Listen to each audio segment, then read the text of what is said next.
Awesome. Okay, guys. Hey, welcome. Oh, I can't. Our cable's super wobbly. I'm not supposed to touch it. So if it looks like we're on a boat at any point in the video recording, that's why. Welcome to Cake, guys. See some new faces here, which is awesome, and yeah, a good number of returning ones. This week we're going to be covering modClamps, formerly known as Nasty Clamps. I guess also known as Nasty Clamps is really a better way to say that. And Matt has been attending Cake and working with us for a long time now, I think over a year. Year and a half. Yeah. So he's overdue for a feature. And as always, Cake is totally donation-based. We focus a lot on early-stage, bootstrapped businesses who aren't taking outside funding. But I think there's something for everyone. And yeah, this week, or this month, I guess. That's right, we do months now. This month, the topic is kind of pivoting a company from being a consumer-based product into doing more business-to-business sales and selling to kind of larger customers. Hence the switch over from Nasty Clamps to modClamps, which hospitals and military might actually purchase. So let's start off with just introducing a little bit about your company and your past and who you are. Well, my name's Matt Monroe, and I'm the Nasty Clamps guy. Or at least if you go on the internet and you Google my name, I actually show up as the Nasty Clamps guy, which is both good and bad. Good for me for marketing, bad for my kids, because they know me as, yeah, Mr. Nasty. Anyways, so let me give you my story. I'll keep it really short. I'm a media guy. I've worked in media for almost 30 years, which is also kind of scary. Actually, I worked with this gentleman right here for quite a long time. Say hello to Steve Chetnik. Hello. World famous cinematographer, by the way. Seriously, world famous cinematographer. A few years back, I was doing some photography work, and I was at this event, and there were lots of drunk people, and they knocked over a shitload of my lights. I mean, can I say shit? Yeah. They knocked over. It's live. They knocked over a shitload of my lights, about $600 worth, and I was pissed. And I was trying to figure out, how can I get my camera lights, and I use strobes like this. How can I get these strobes up where drunk people aren't going to knock them over? So I went into my garage. I'm kind of like Mr. MacGyver.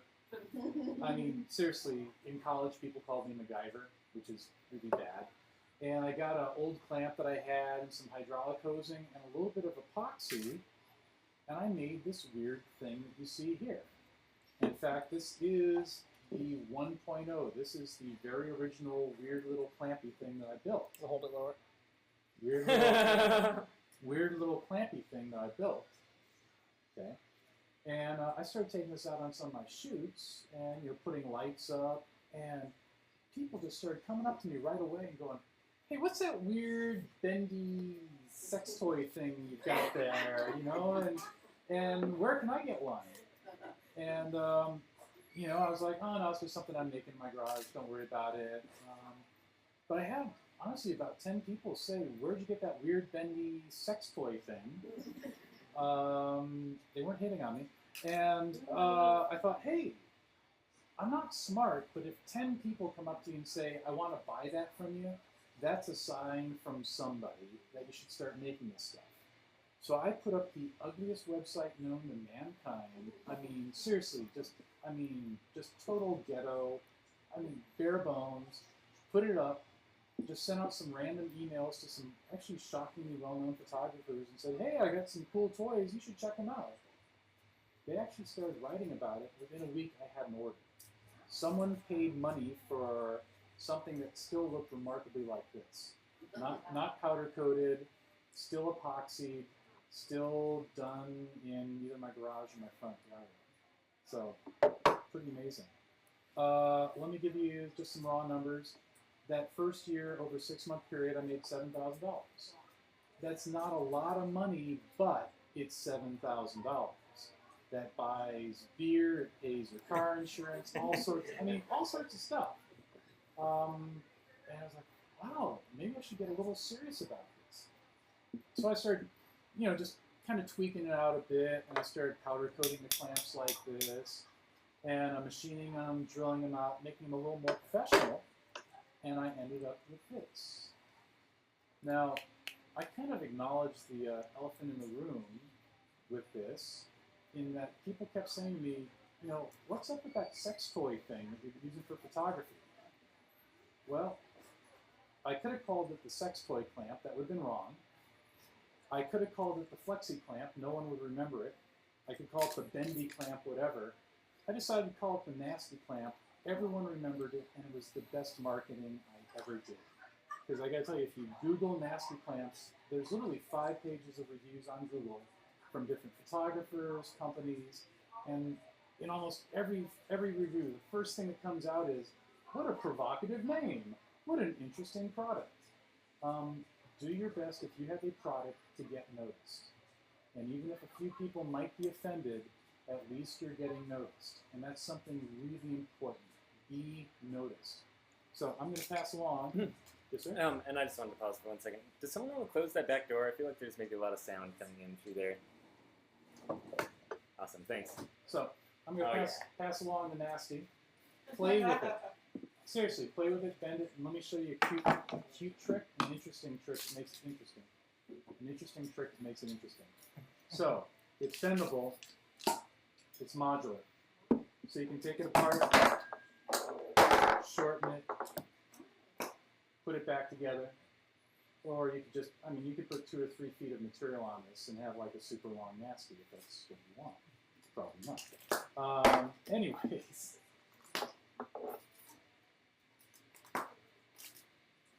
This weird-looking clamp thing became a real business.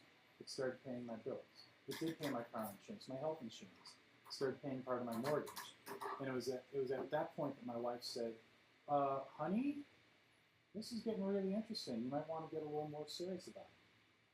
So I started slowly ramping out of my so-called real job, which was doing media work, which was shooting still photographs, which was recording audio, and becoming more and more the nasty clamp stuff.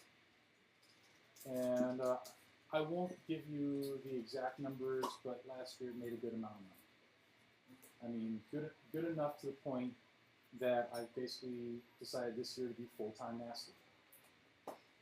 Which,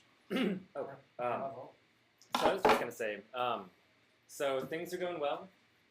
You've developed from like prototype to actual like multi-phase crazy like building nasties you see over here. Why switch over to wanting to appeal to businesses as opposed to consumers? If your consumer base is kind of just growing. So here's where things get interesting. I had originally been marketing these to photographers, videographers, people in the media industry. But I started getting noticed from people in medical business. In fact, a large company called Boston Scientific, and they're huge, their sales guys started ordering these from me. That's cool. What are you guys using these for? Well, we're putting on neuromodulators. I have no idea what neuromodulators. I really don't. I don't want to know. But all I know is that like sales guys from medical company were buying a whole lot of these. So I asked, the obvious question. Well, rather than just you sales guys buying them, can't your company buy them from me? Oh no, they're called nasty clamps.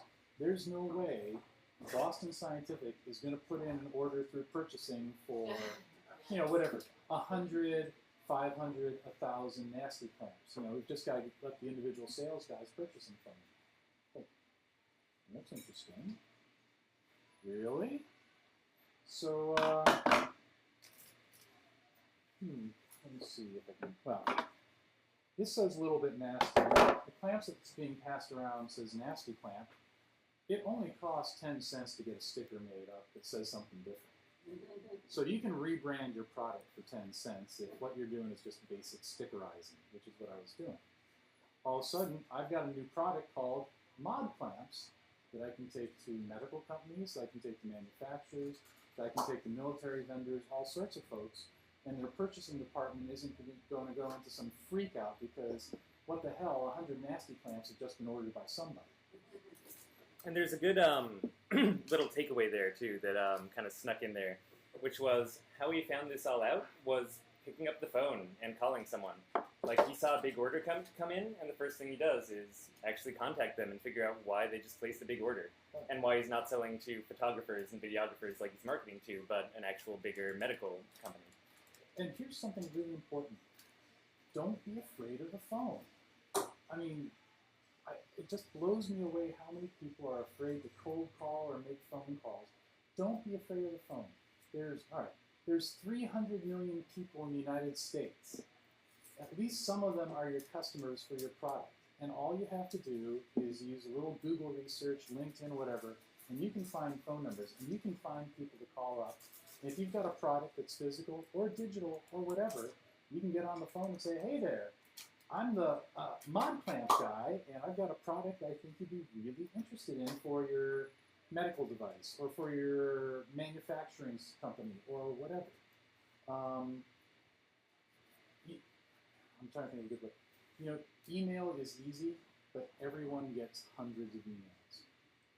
And, you know, if you received an email that said, cool new product for you to check out, you blow it off, right?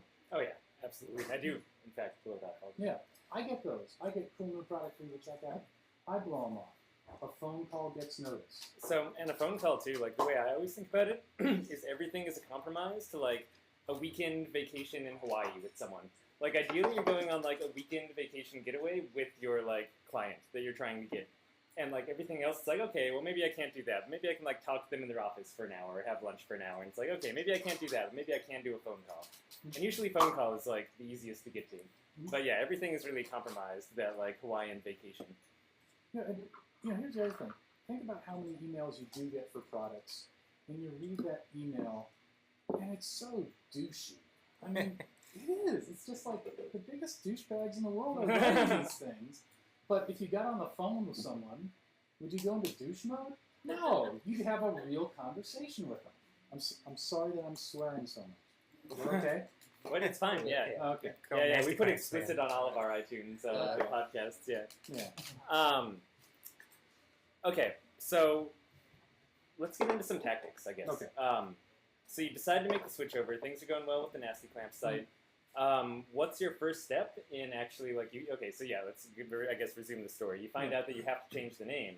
How do you even decide on modClamps as a name? Mod sounds like med. No, it does. I mean, great, so it sounds familiar. It sounds familiar, and, you know, God bless Google research. modclamps.com was available. It was just that easy. Nice. Yeah. So you choose a name, you print up some stickers. Print up some stickers. What else goes into rebranding? Oh, what do? You go to Kinko's and you get a whole bunch of new business cards for like 15 cents each. I mean, it's that easy, and you have a new company. Well, you also call it the state of Oregon and basically tell them to do it. DBA as modClamps. But anyways. So is that how you set it up? You did doing business as, and everything is still funneling through the modClamps kind of parent company? Yep. Cool. Absolutely. But, I mean, this stuff, I hate to say it's easy, but, this is the 21st century. It is easy. You can go to Kinko's. You can go online and get business cards. You can research people's phone numbers, their emails, all that stuff. There's just this sea of information out there available for you. Anyways, backing up. Can I ask you a question? Yes. Yeah. Feel free. I'm just wondering whether you still market at all as modClamps, or I do, but minimally. Yeah. That's a good question too. Yeah. Yeah. If you do Google modClamps, there literally is 5 pages of reviews, YouTube videos, just all sorts of stuff. 5 pages of Google is massive SEO. I mean, that's just incredible. And in fact, if you type in flexible photography clamp, modClamps will come up on the first page. I think even just typing flexible clamps will bring up modClamps.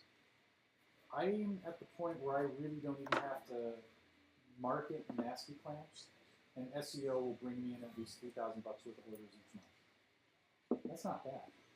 I mean, how are you not losing all of those reviews you know, modClamps now linked somehow to modClamps? a few things. Lack of competitors. There's really only one company that's competing directly against me. And I don't think their SEO is very good. In fact, I think their SEO is pretty crappy. So I'm able to maintain a presence on Google that way. At the same time, the modClamps company, and this is worth mentioning, is super brand new. It's brand new as of this May.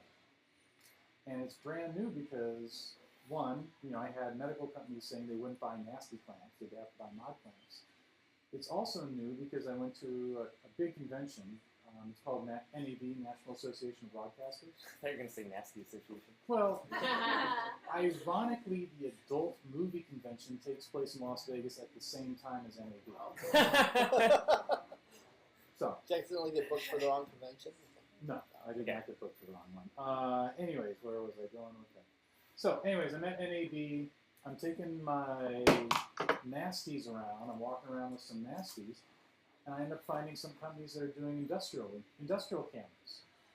Well, the guys at the industrial cameras said, we can't buy nasty clamps, but we can buy modClamps. And by the way, you're selling your nasty clamps way too cheap. You'll have to raise your price for modClamps.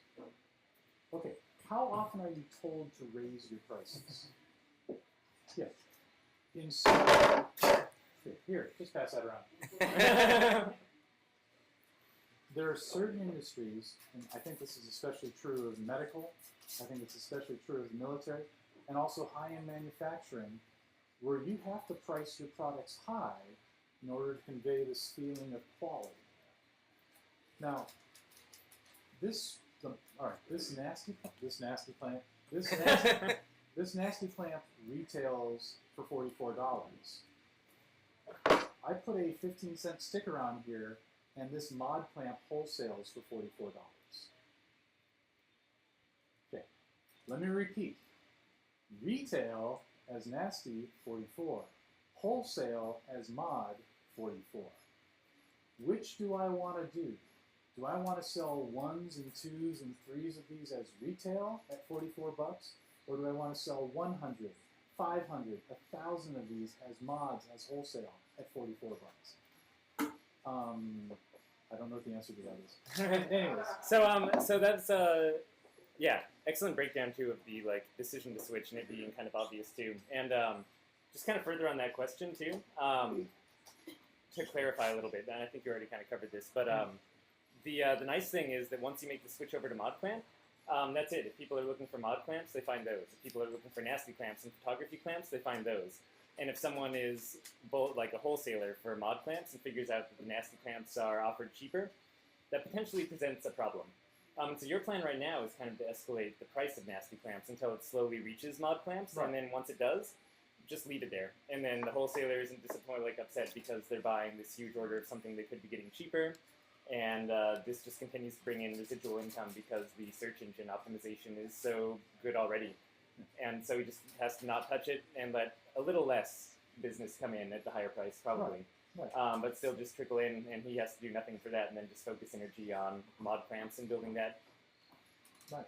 And, I mean, my long-term goal is modClamps, $44 for this wholesale, selling, 1,000 at a time, or 2,000, or 10,000 of these at a time. That's a lot easier than, again, selling 3 or 5 or whatever these as nasties.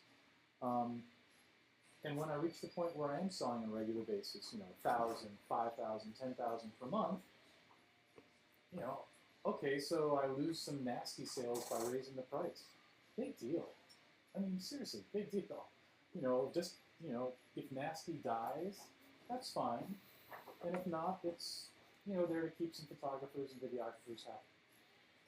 So let's talk about how many sales you get in right now for nasty clamps from your website, and how many you get in from personal sales, and where are most of your sales coming from for the nasty clamp side?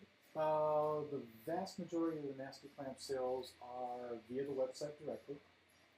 And do you want numbers? No, I mean, yeah, sure, numbers. Well, if you want to share them. Okay, yeah. So again, I'm not really marketing nasty clamps. Nasty clamps is still bringing in $3,000 a month. I'm doing nothing. Not bad. At the same time, there are a variety of camera stores literally across the world that are buying them from me wholesale. And in fact, And what's your wholesale price on those right now? if you buy 100 of these, they're $30 each. Okay. So they get a $14 markup on they get to mark it up. Yeah. And if these are going over to Europe or Asia or whatever, they're going to mark these up to $60 over there. They just are. And there's really no competition for these over there, so they can. Where was I going with that? So anyways, vast majority of sales are via the website. However, I also have wholesale clients. So I shipped off 100 of these to Israel about 2 weeks ago. And where are your wholesale clients coming from? Like, where do you find them? They're doing searches on the web. Okay, so also kind of through the website. Yeah, they're looking for flexible clamps. They're looking for accessories. And they find things on, well, hell, these have been featured on Wired Magazine's online site. These have been featured by Gizmodo. These have been, pop photography, some very well-known photographers. These are, they're out there. And actually, How did you get into Wire? they found me.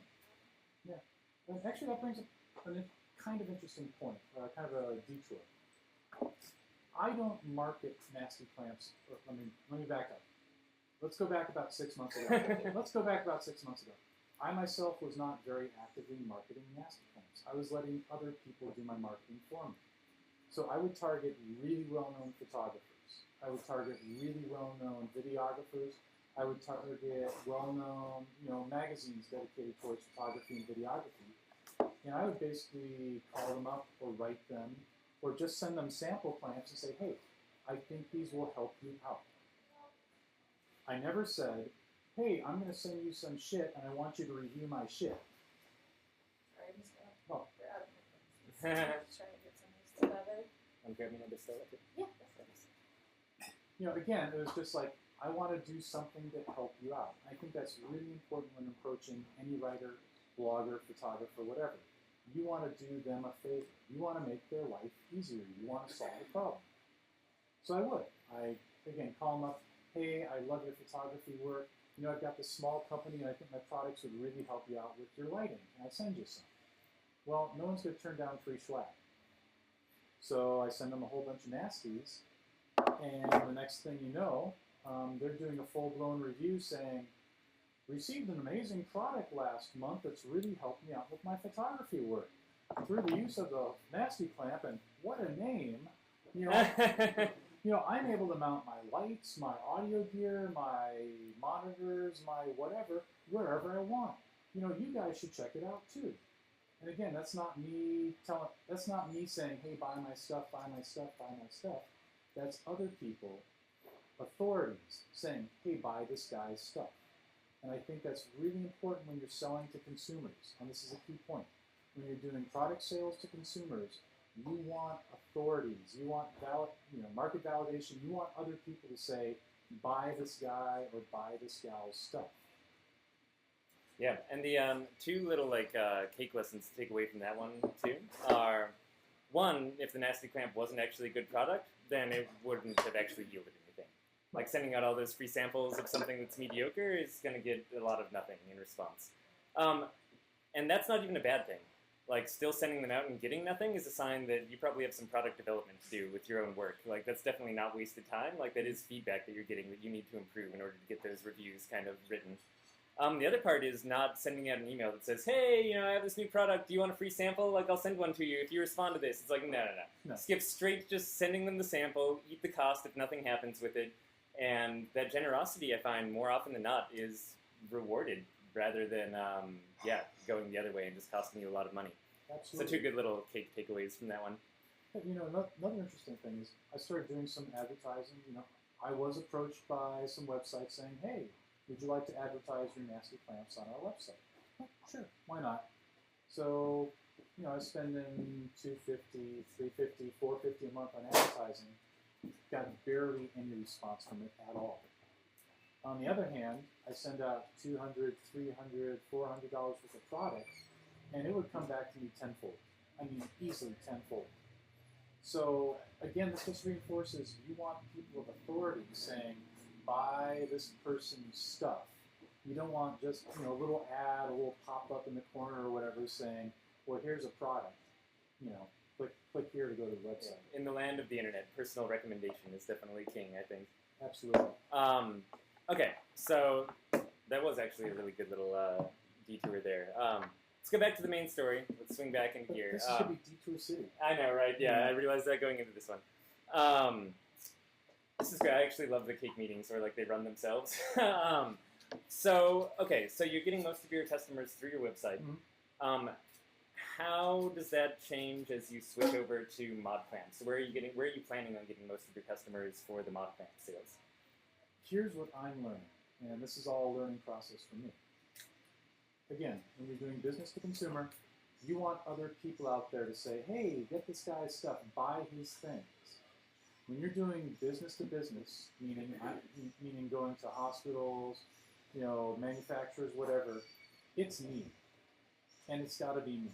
It's got to be me walking in or making the phone calls and saying, hi, my name's Matthew G. Monroe, and I'm the president of the modClamps company. I think my products would really help out with your industrial cameras or with your physical therapy equipment. But the key thing is it has to be me now. I've got to go into salesman mode. And that's a really different thing than, again. And why is that? Why do you have to go into salesman mode? Why can't you just put up a website and have them find you? Because most websites out there are dedicated to consumer sales. Versus how many blog sites out there are there that are dedicated to medical sales? I mean, actually, there's not very many. and no one's going to have on their blog site, hey, check out these great catheters. I mean, it's just, I mean, come on, that's just not going to happen. I only noticed that. Yeah. So again, this is a situation where I'm the one making the phone calls. I'm the one, doing emails, and this is, you've got to be bold, and I mean that sincerely. You can't be afraid. So about 3 weeks ago, I was actually chatting with a woman who's in a wheelchair, and I was kind of demoing some of the products, and I was saying, hey, I think these clamp things would work really well for you and other people in wheelchairs. And she said, oh, well, you ought to go over to the Rehab Institute of Oregon over at Big Sam Hospital, which is where anyone who's had a major physical injury and is being taught how to walk again, or being taught how to use a wheelchair or a walker, where they go for basically those sort of life instructions. Well, literally, after our conversation, like within a half hour, I was at Big Sam Hospital, on the 5th floor at the Rehab Institute of Oregon, basically with this and saying, hey, I've got this product I think will work really well with you guys. Is there anyone I can talk to? And sure enough, I got a business card. And importantly, I left behind sample clamps. And I let people play with sample clamps. And then I made my phone call the next day and say, hey, I would really like to do some sort of product demonstration for you folks, just to see if my product would work with you as you're getting people rehabilitated. 2 weeks later, Matt, come on in. Please give a luncheon demonstration.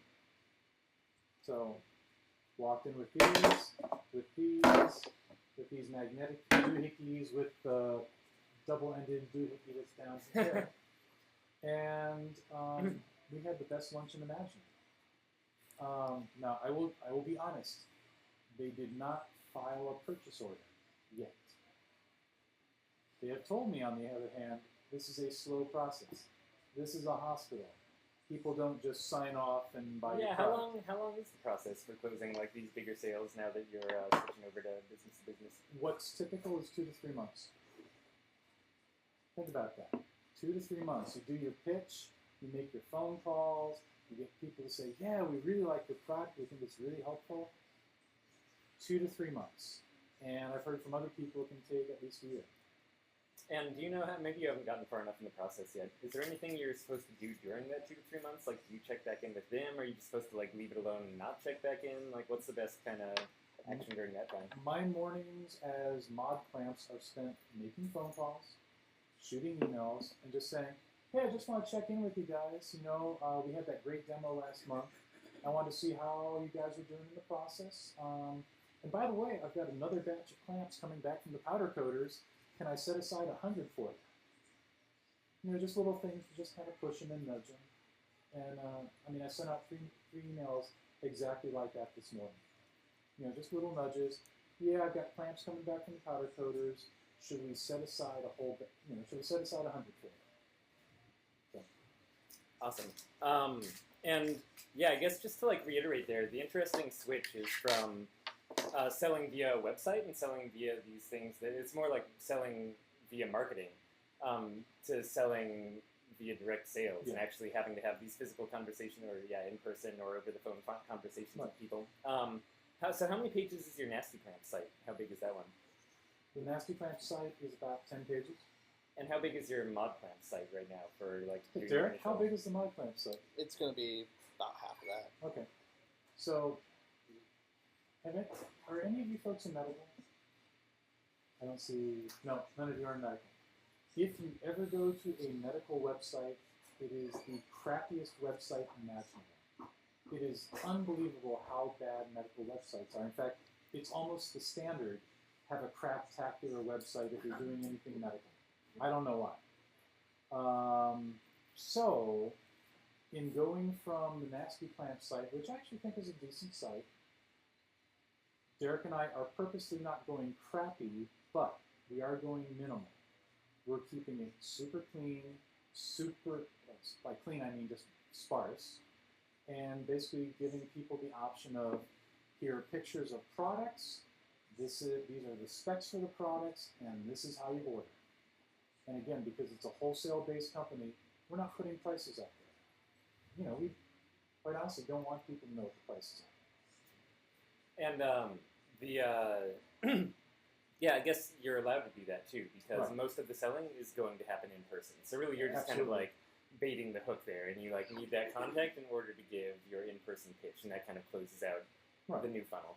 Right. Whereas before, it could just be all internally contained, and those 10 pages contain your like extra 10 pages of testimonials, of additional sales pitches, and you're closing it right there with all of those extra pages on the website, Mhm. business to business. That clarity in it, even emphasizing the specs and the exact weight and size Right. of the thing over like other people's opinions maybe is Right. more important. Right, and in medical, military manufacturing, people want specs. They want to know this weighs 9.5 ounces, is manufactured in the United States, is assembled in the United States, has a physical dimension of 6 inch by 8 inch by 1 inch, constructed of stainless steel and Delrin plastic. I mean, that's what people want to see.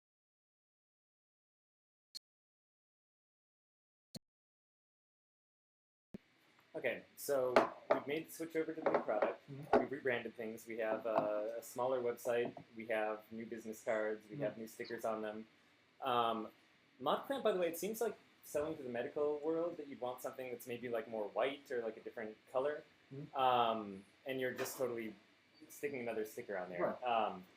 Is there? Are you planning on switching things out Yeah. later, or are you going to just kind of stick with the product because you have that figured out? For right now, and I will be honest, modClamp sales are small because this company started in May. We are nasties that are rebranded with stickers. However,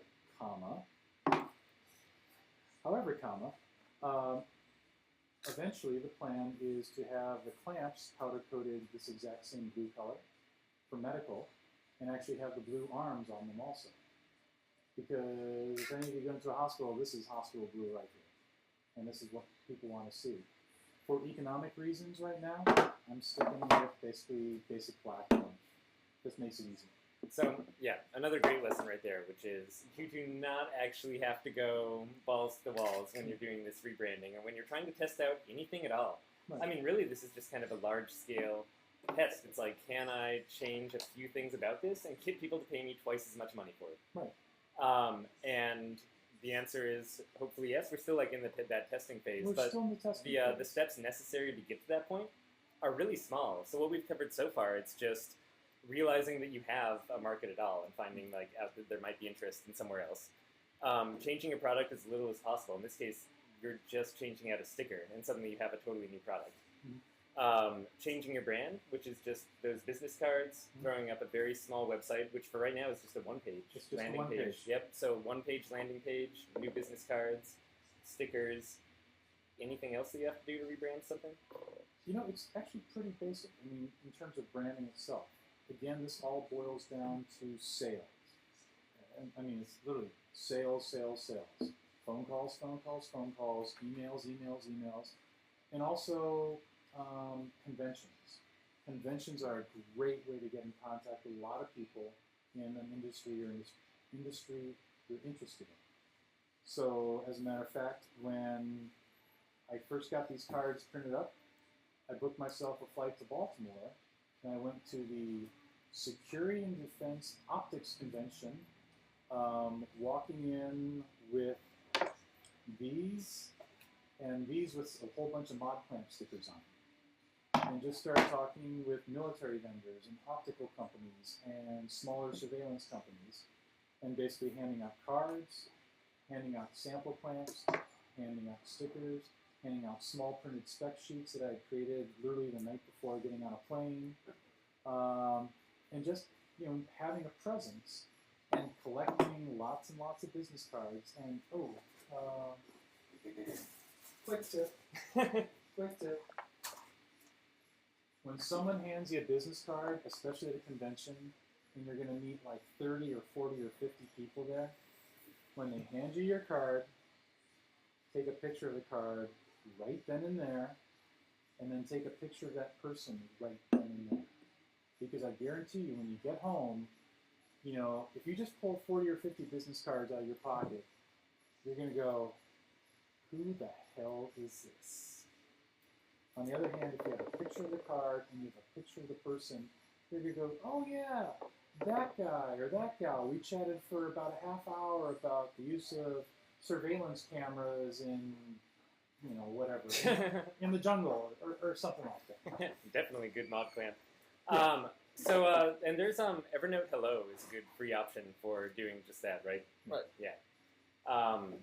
Did I see a hand go up back there? Yeah, I got a question. Yeah. I know a lot of startup companies, especially if their product is like innovative, Frederick, stop looking have a really hard Stand time up, with. young man, stand They're up. really like scared to put their product out there because they're afraid someone's going to steal their idea.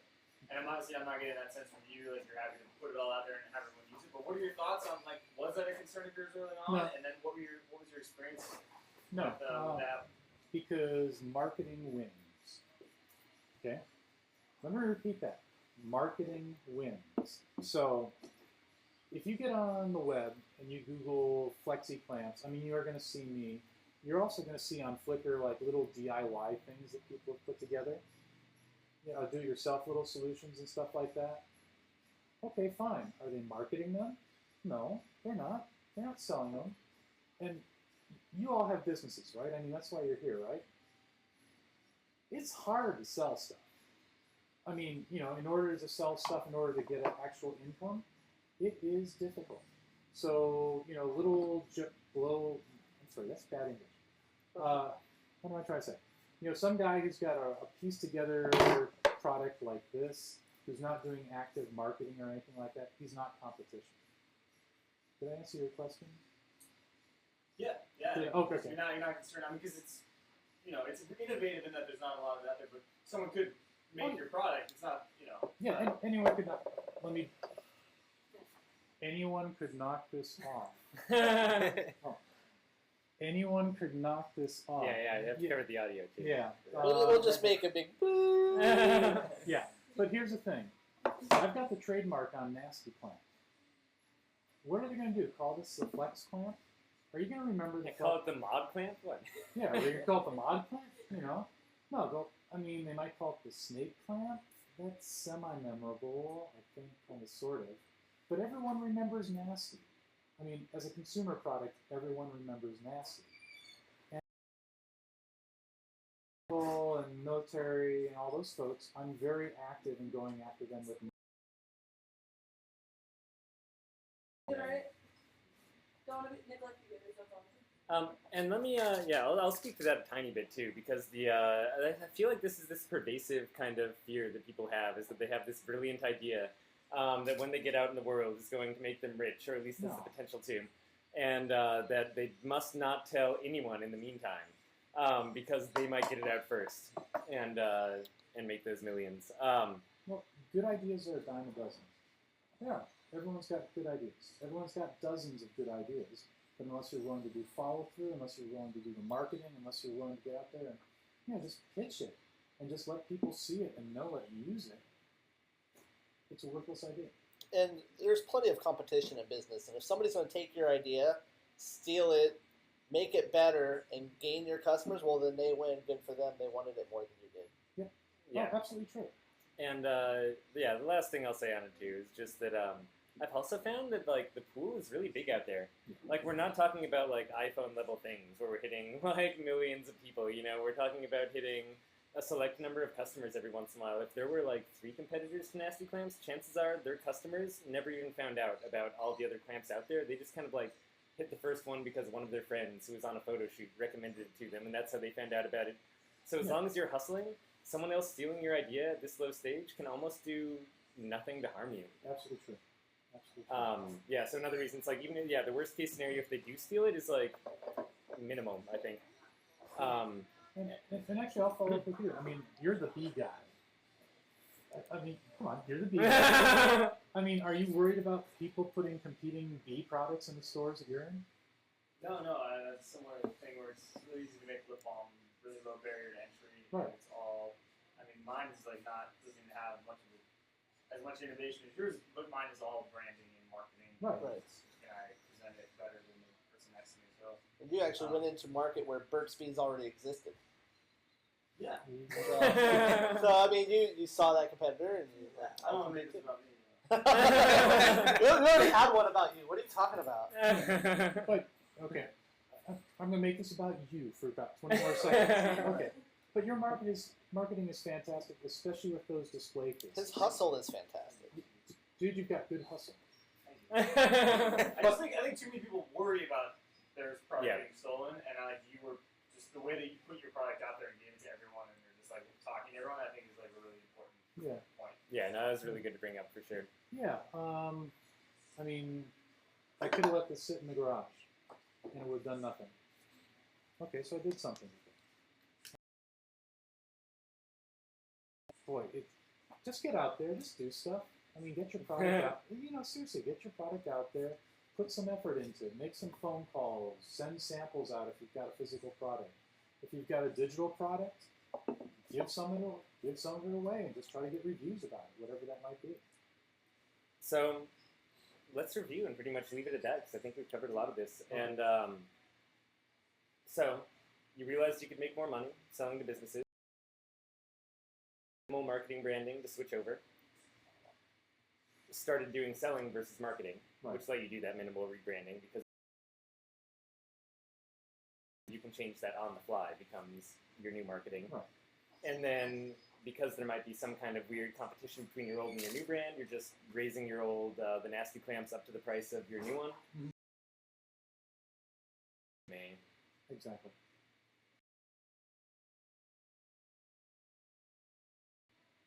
Well, I can't emphasize this enough. Hustle, hustle, hustle.